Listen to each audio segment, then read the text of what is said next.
another teacher talk session tonight. And tonight we are going to have another educator from different part of the world. And tonight we are going to have uh, an EFL teacher, and she's holding Celta, Delta, and BA in education as a teacher, and also IH Cam, and she is Kata Ujvarosi. And when she comes, we are going to start our live session with her, and we are going to talk lots of topics with her. Let me invite her. When she comes, we are going to start our live session with her.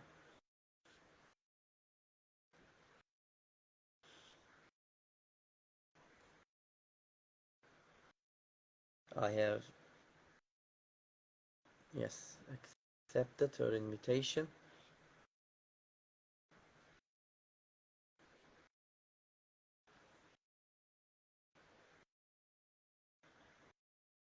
Kata is here, and she has sent the invitation, and I accepted, but I'm waiting for her.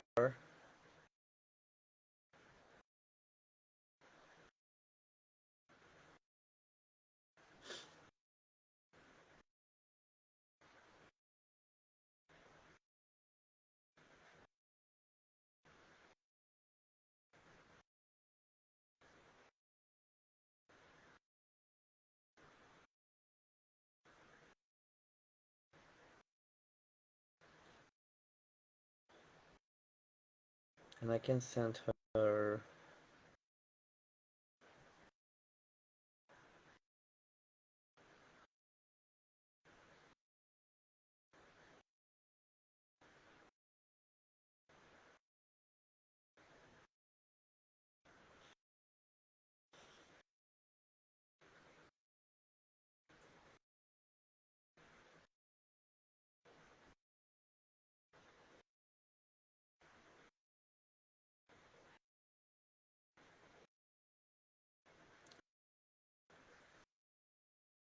I don't know actually about the Instagram. You are doing the right thing, Kata. It's not related with you.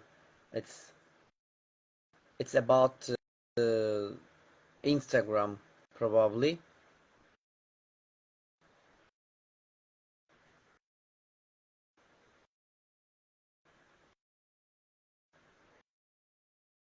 Good evening. I'm waiting for you to join it. We need to try a couple times. I don't know what's happening on Instagram.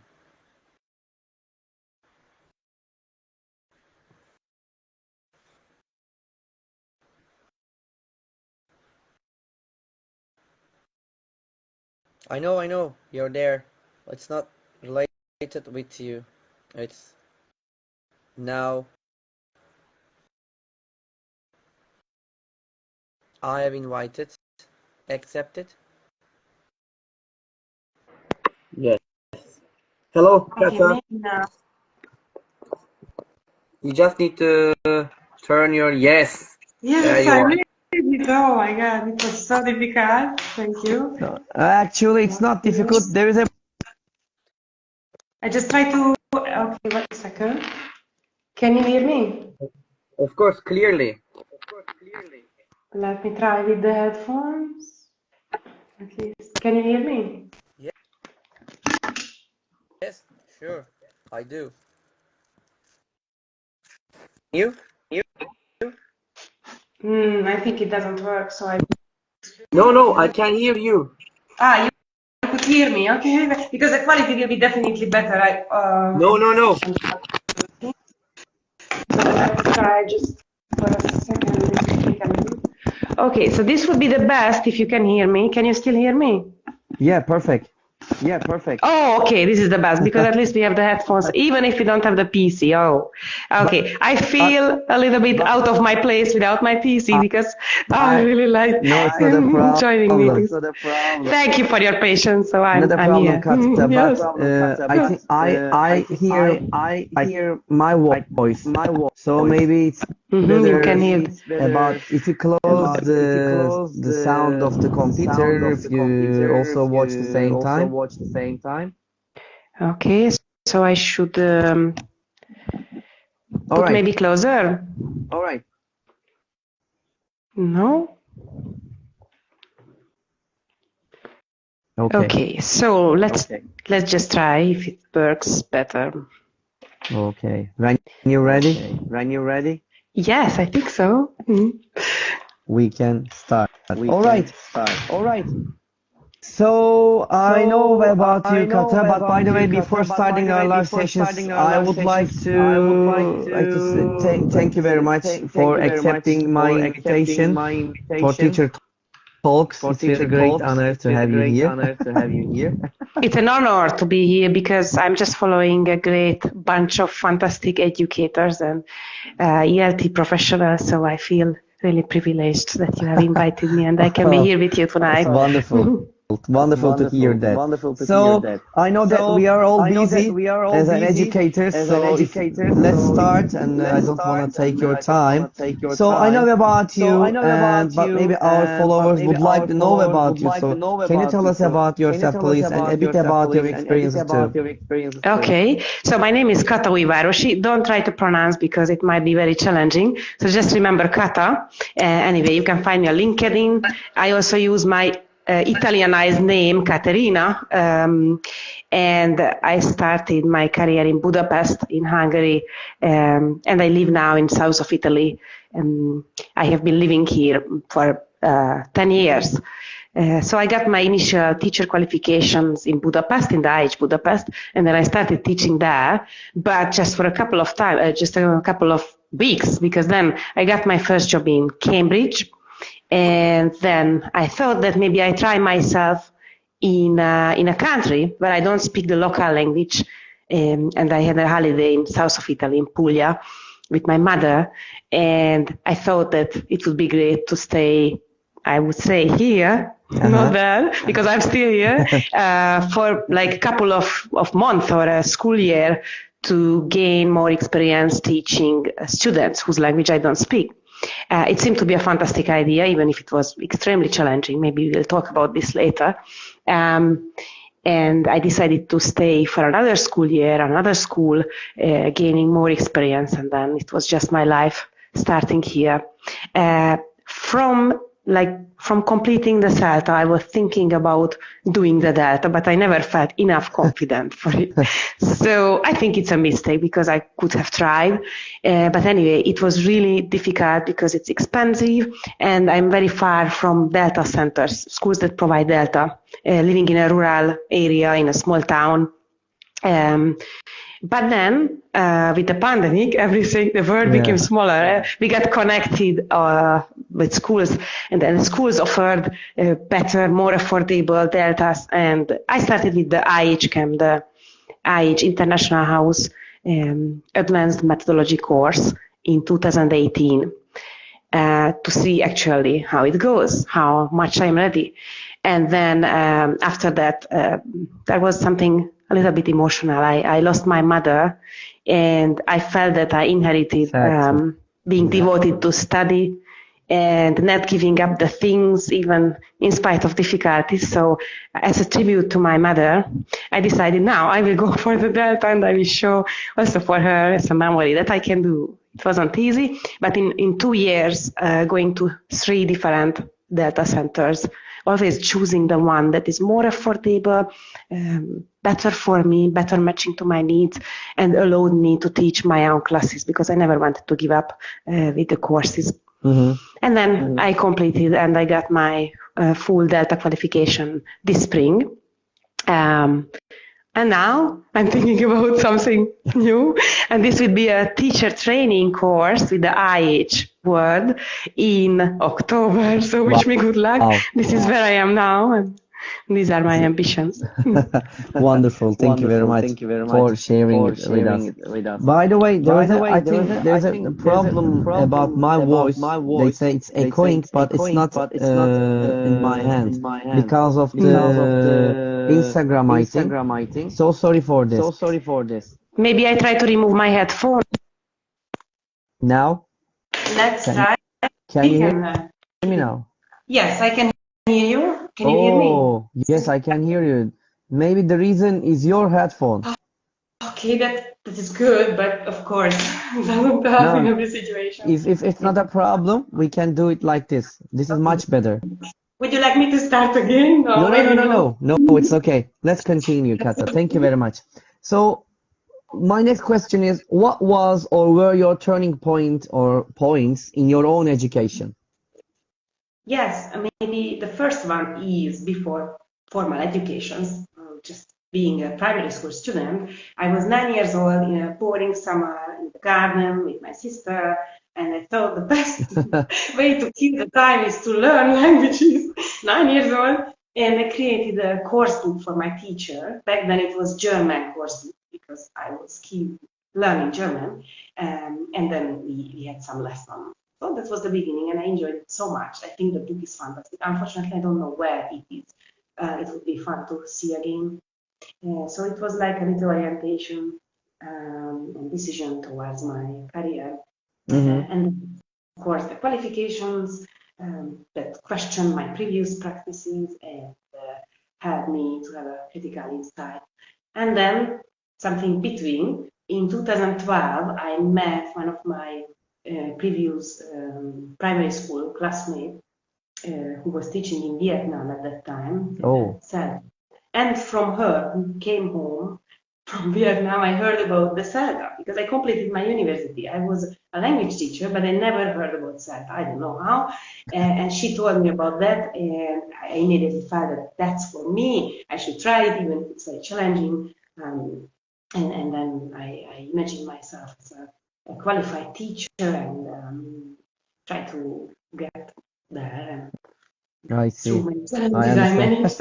I remember that at the beginning of Facebook, I think it was the beginning of Facebook, when we could have a cover photo. I had the IH school world map as a motivation. So just do it, Kata, because one day you will be there and you can choose yourself. So I that's got my it. motivation. That's your two points. I thank you very much for sharing with us, Kata. Thank you. And Kata, I know that you have been teaching for a long time, and probably in your language teaching career, you have tried different methodologies, strategies, and techniques in your classes, or you try to teach them to your learners. And and probably you have a kind of a philosophy, if I'm not wrong. So what is it? What is your philosophy of teaching? By now, it became very, very simple. Probably it was something long and extraordinary before the Delta.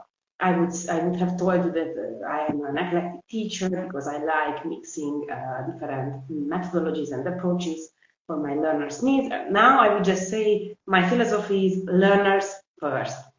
Ah, So yes, we can choose the best methodologies, but maybe we should choose them according to the learner. So what makes me decide every time is who are the learners in front of me.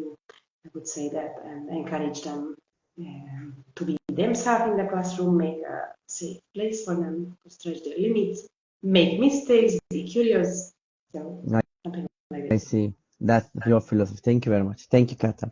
And you know, as a teachers, probably we have lots of stories, and some of them sad stories, some of them bad stories, and some of them failed stories, and some of them success stories. And can you tell us one or two success stories of yours, if you have something inspirational? So one of them that came to my mind was my first teaching practice job in Italy, in Barletta, which is a small town, Mm-hmm. and to teach big classes, very messy classes, and I was not really equipped with the right skills. It was scary, it was noisy, it was terrible. You could just shut the door, go home. But I wouldn't have told you this if it was not a success story. So I didn't give up, and I saw that they have a strange method to keep the learners disciplined. They Uh-huh. hit the desk with a piece of wood, which I knew from the first day I couldn't do. So I needed something else. And first, I just split the big group to small groups, try to build rapport with them, and give them some meaningful, fun tasks and keep them engaged and always compliment, always praise them when they did something well. And then I set up a board game, a huge laminated board game. I set on the Uh-huh. wall and with their small token stickers, they were moving forward and forward, and they wanted to be part of the game, obviously. So I found something to win their little hearts, and so they didn't want to lag behind. They felt bad if they were out of the game because of their bad behavior. And the only thing that I wouldn't do now, I wouldn't motivate them with an over because it's something more materialistic. But back then it worked, and then they could get an extra pack of stickers. I don't know what was the goal, but it was more like in front of the class, you perform, you go forward, and you achieve something. I got it. That's the story. Thank you very much, Kata, for sharing with us your stories. All right. So you have been working as the trainer, or you teach lots of things to the teachers when they need your help. You help them. So how do you support teachers when they need your advice or suggestions? How do you do that? What kind of things you are doing? Well, actually, I'm at the beginning of this. So I'm very happy that schools ask me, or I can apply for workshops. I can set up workshops for teachers. But what I do is like I start with a survey. So I need to assess their needs because each situation in different countries, learning and teaching context, teachers have different expertise. Teachers have different problems and attitudes and solutions, and they know different things very well, I believe. So I discuss with them what actually they need, and then when I see that there is something like a pattern, I can reflect on it and design a workshop based on it. Another thing that can be useful, just observations. So encourage them to observe each other's classes, that is the best. Or I pop in and I watch their classes and then I draw a conclusion on the needs, probably.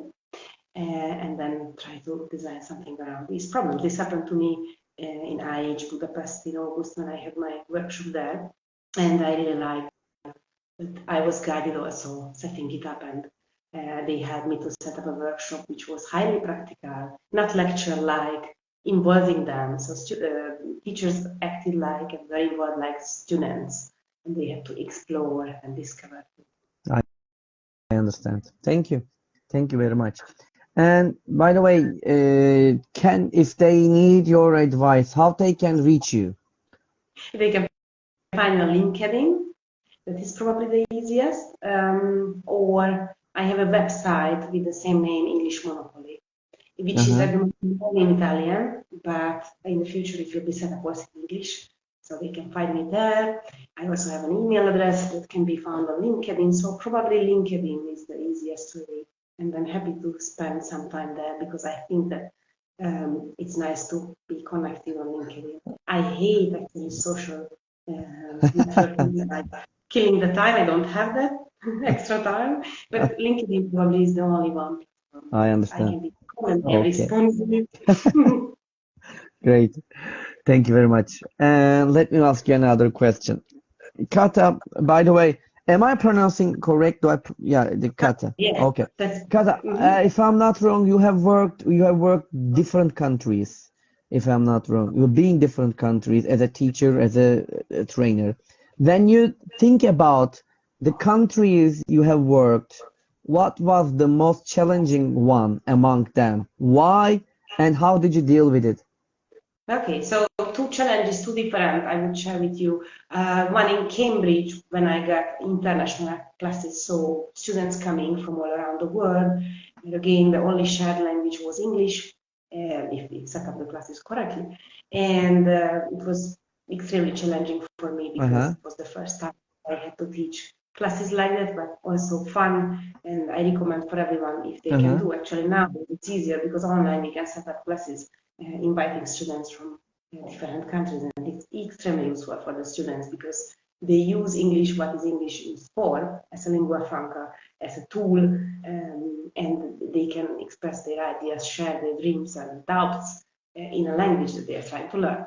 And the second is obviously Italy, where I didn't speak the local language when I came. I depended on my school to go to a doctor, to find a flat to rent. So it was extremely challenging. But slowly, and I'm thankful. Thanks for my friends and family here. I get a foothold, and it's not just my merit. It's a success story, but it involves a lot of people. So thanks for everyone I who have can, I been on the see, way. Yeah. I understand. Thank you, thank you. I'm sure that I think that it's really hard to be in a country without knowing the language. It's really hard. It takes Yeah, time.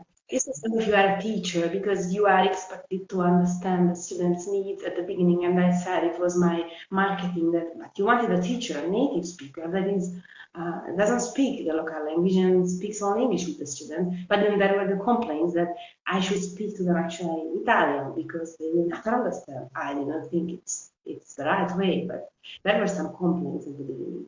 What I'm happy about now is that because I speak Italian, I don't use in the classroom, but I have like superpower. I understand the conflicts, the interferences between the languages. So I know why specific mistakes are made because of the languages are not the same. And we can translate one language to another. It's not like a mirror. So Uh-huh. I our brain see. works. I gain an insight now to these things, secrets that were hidden from me. And I'm a little bit afraid of teaching. Now I feel less confident teaching like students from countries whose language or culture I don't share or I don't know because I feel like I'm not on the same page with them and I miss out something. So if I get a class or a student from a new country, I try to make my research at least. And it's amazing and very interesting what problems we can expect impersonally just because they speak a specific language or live in a specific place, but without prejudices. Prejudices, of course, it's more Mm-hmm. like I culture, see. I understanding each other and our differences. mm-hmm. Thank you. Thank you very much, Kata, about it. Okay, so and I know that I have a Celta and if I'm not wrong, also Delta, if I'm Yes, not wrong. Yeah. that's So yes. what are Celta and Delta courses for? Okay, so these are forming experiences that can help teachers to stand out in the market, get better jobs, get better job opportunities, or maybe just relocate, start a new life in a desired country, in a dream place. Why not? They can be internationally qualified, and also Belt and Set, of course, are very long and hectic and intense, so there is a chance to make friends in stressful situations. The difference is that Celta is a pre-service training that can help teachers become actually teachers and gives them practical knowledge. And the Delta is more like deepening the professional knowledge and helping them to expertise or specialize on a field in it's I understand. I see. natural. Yeah, great. No problem, Kata. Great. And what I'm gonna ask you about it, you know that Celta and Delta courses are really expensive to get them. It's not maybe it's day by day and a year by year. It's really getting the more expensive.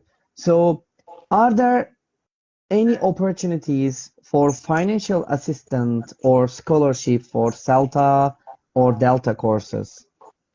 Well, I don't really know about these, so probably yes, but I couldn't find it out. So if someone knows, they can share also with me, and I will recommend it for everyone. No, I don't know. I understand. Okay, okay. But Thank there you. are some centers where they allow you to pay installments, so parts of the course, like in 2, 3 months, and then some centers require you to pay in once, so it's probably more demanding. This might be an idea to You, cope with the course. I see. You mentioned the job opportunities by taking Celta and Delta courses. But how can Celta and Delta certification enhance career opportunities for ESL teachers? First of all, because teachers that are qualified stand out from the mass. So even if they are non-native speakers, they are clearly clarified, which might be more important than speaking a language and being born in a place. And it gives them practical knowledge that helps them capable and fantastic teachers maybe. So this is just one point.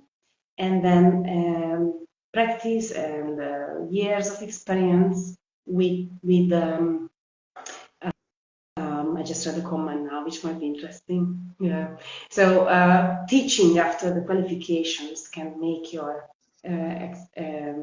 experience more valued and valuable. So have the qualification, work with it, try yourself out maybe in different classrooms and contexts, and it might be enough. I see. I got it. And never give up the professional development. So maybe also after the Celta and even after the Delta, it's not that we are ready, and that's the end of professional development. And there's a question. Did you see it? Yeah. Which is more needed for a teacher in the world? Yeah. Can you repeat? Which one, Celta or Delta, is more needed for a teacher in the world? What is your idea?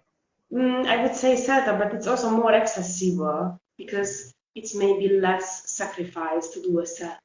Financially, in terms of time management and work, and with the Celta, you can go to any classroom and start teaching and give quality lessons.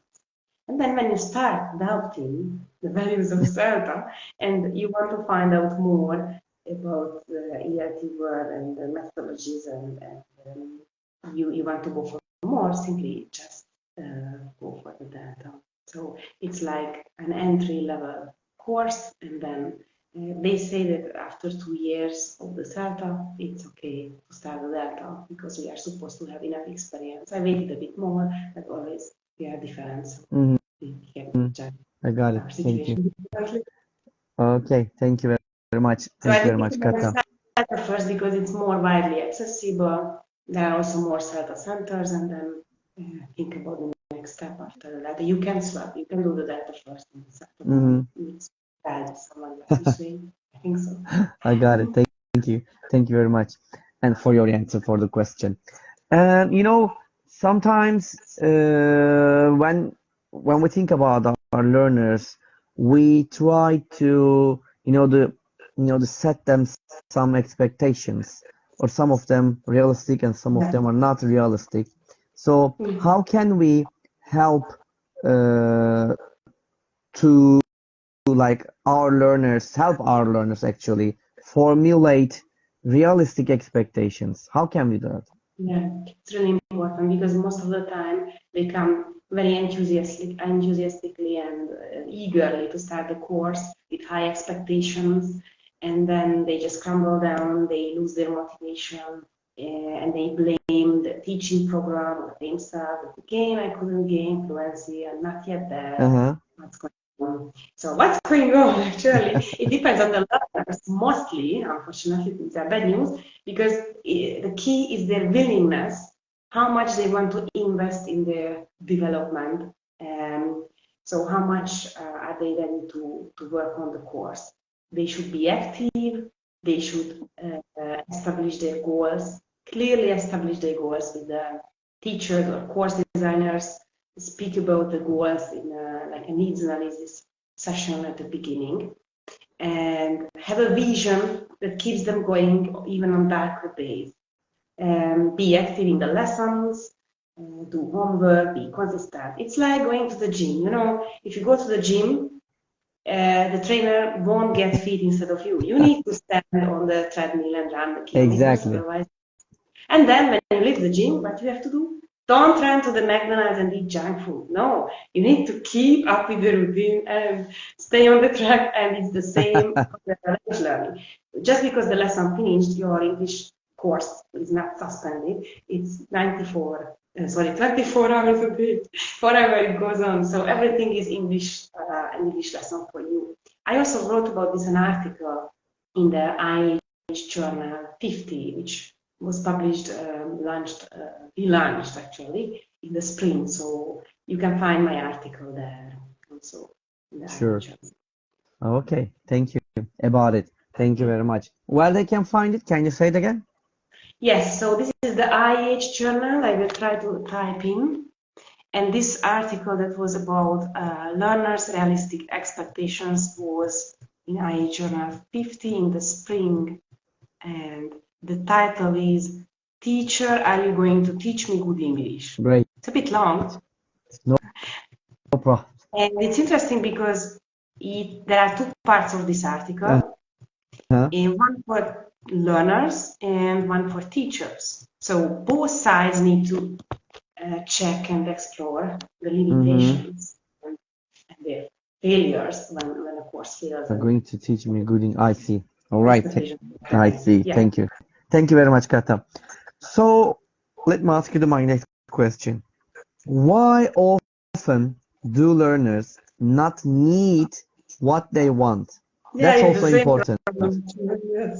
Yes. So what the learners need actually, it's very interesting to examine. So they want native-like pronunciation, native-like competencies, and so on. Why? With who are they going to speak English outside the classroom? In some situations, yes, they will speak with maybe British politicians or who knows, but most of the time, maybe not. So they should be able to speak as fluently as possible to communicate, make meaningful conversations with non-natives, because English is spoken mostly by non-natives, and we need to teach them different things, strategies, giving them learning tips, coping strategies, how to avoid communicational breakdowns, and how to express themselves when they don't know a word, which happens to us every time.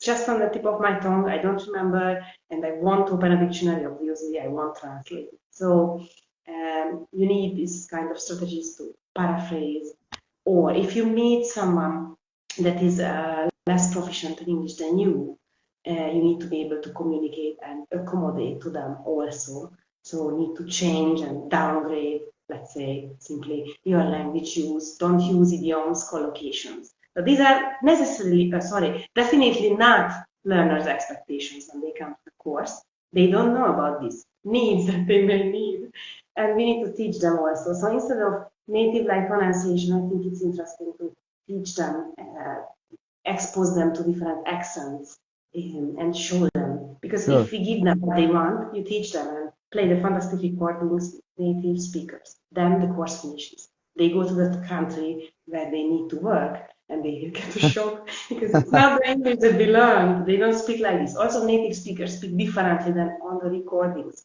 They pause, they start again their sentences, and they cause a lot of headaches for the students. And then another expectation is like, learn a language within a very short time. That's interesting. You had a conversation with Andre Hedlund some weeks ago, and he has just published a fantastic article about this myth, why it wouldn't work. And in some specific circumstances, as Andre says, it works, like in a military, but with extreme dedications and hard work in unimaginably intense courses. But for normal everyday people with normal capacities, it might be very challenging. So when learners want to start a course, they should allow the teachers set up the course, not subscribe the teacher for a program, but allow the teacher to suggest maybe a course, how many hours they should take for the desired goals. Of course, the teacher will consider the constraints like time and budget and things like that, but maybe the teacher is more professionally qualified to set up a program. And these are ideas that you can find in my article in the Irish Journal 51, which is another one, which was just published on the 27th of September. It's an article that we can find them there. Yes. I see. Okay, thank you. Thank you very much, Kata. And, as a teacher, sometimes we, define or decide our learning objectives at the beginning of a lesson, but sometimes it doesn't work, or maybe sometimes they don't work. And when you think about this, why defining learning objectives at the beginning of a lesson is not always realistic? So what can we do about it, or how can we change it? What are your suggestions? That's a very interesting question. So what is a goal, an objective that we define? It's like, we phrase like this: by the end of this lesson, my learners will be able to. That's a big question, because learners are all different. And just because we teach a lesson successfully, it doesn't mean that the learning is successful also. because there are millions of things that are going on in our learners' minds and lives during the lesson. So saying that you will achieve something by the end of a 60-minute session is a little bit, let's say, ambitious. Not because we are not good teachers, but just examine that. What does it mean to know a word? To know a word, so you say by the end of this lesson, my learners will know these 10 words. Now, if you want them to know a word, they need to understand the meaning or meanings, the connotations, the different uses in different Englishes, different varieties of English, the grammatical forms, how they can manipulate the forms. When the meaning changes, how the pronunciation might change, and then the formality, and then how to decode from text and audio. So this might be like knowing a word. I'm not sure that we can achieve that by the end of the lesson, one lesson. I also read it somewhere that during my data, that to know something that we can say that it's our item, it's owned by us. Yeah, so to know something and use it, you need to encounter the item 10 or 15 times. It means constantly recycle, and then probably your learners will know it. Yeah, I got it. Thank you. Thank you very much, Kata. There is a question, if you can see it.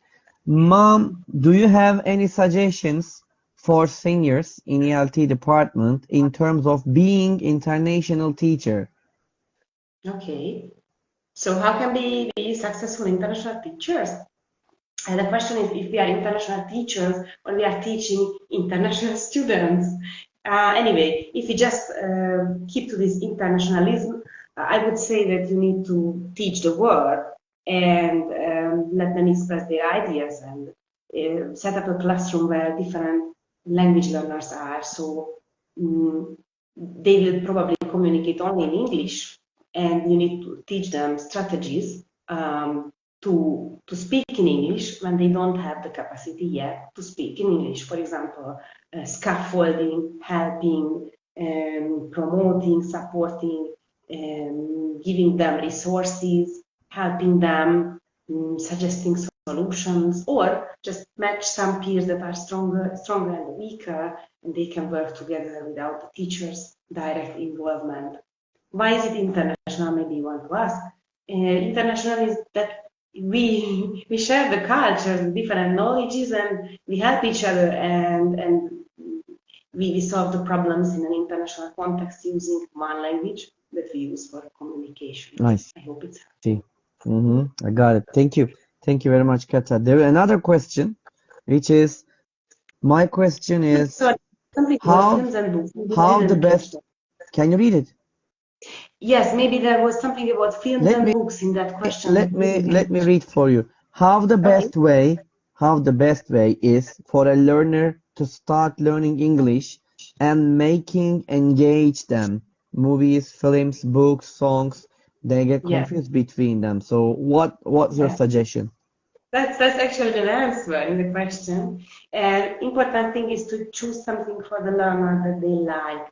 So do something in their free time that they enjoy. If they like reading, you might suggest easy readers, books that are a little bit shorter. And actually there is one just in front of me because I use it for Italian learning. So it's Italian, not English. So these Black Cat series maybe, if they can find, or something similar in their countries. Graded readers, so they are like A to B1 levels.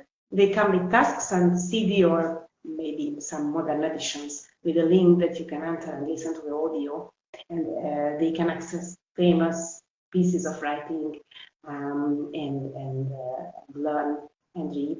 But the same is true for series. I always suggest my learners that watch the series that you like, watch the series that you enjoy, and probably you know the story, you watched it a million times, but this time you will watch it in English, so you will focus on the language and not the story. It will be less exciting. Or watch TED Talks if you don't use it in your classroom. They are wonderful. They are great. TED Talks, really wonderful. The subtitles, but probably try first without subtitles. Try to understand the general meaning, then watch for some specific details, and finally put there the subtitles and choose a video that is no longer than 2 or 3 minutes, so you keep interested in, and you are happy to watch it again. Exactly. Thank you very much for your suggestions. Thank you, Kata. So, you know, my next question is something related with the future. So, how do you see yourself in 10 years? Will you still be a trainer or try another job? Yes.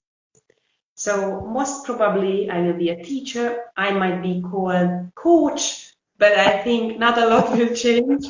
So I can't imagine something else for me, because this is what I have been planning and doing since my childhood. So that's my I cup see. of tea.